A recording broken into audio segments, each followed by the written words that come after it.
বিধান নিশ্চয়ই শুনতে পাচ্ছেন, একটু জানাবেন ভরা মৌসুমেও কেন ইলিশের এত সংকট, এবং এ নিয়ে মৎস্য অধিদপ্তরের বক্তব্য কি? সাথে আরও একটি বিষয় আপনি যুক্ত করবেন যে নিষিদ্ধ মশারি জাল দিয়ে অবৈধভাবে জাটকা শিকার বন্ধে প্রশাসনের কোনো ভূমিকা দেখতে পাচ্ছেন কিনা?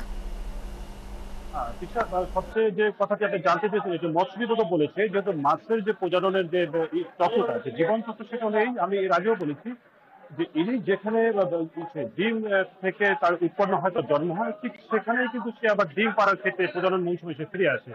তো এই ফিরে আসার ক্ষেত্রে আমাদের স্থানীয় নদীতে যেহেতু ইলিশ ডিম ছাড়ে, সেই ইলিশ এখানেই চলে আসে না, এবং মৎস্য বিভাগ বলছে তার যে চলাচলের ক্ষেত্রটা এটা নিরাপদ করতে হবে।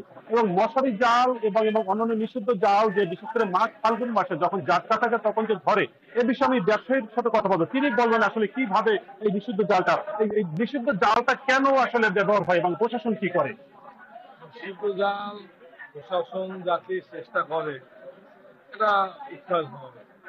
এখানে দেখা গেল ইউনিয়ন পর্যায়ে জেলা প্রধান যে মৎস্য অফিসার যারা দায়িত্বে থাকে এগুলো তারা সিস্টেমের মাধ্যমে যেভাবে সহযোগিতা করে তারা মাছ ধরার সুযোগ পায়। এবং পুলিশ, বাংলাদেশের পুলিশ এবং জেলায় যে মৎস্য অফিসার আছে তারা এটা ভালো একটু খেয়াল নিলেই এটা প্রচলিত হয়।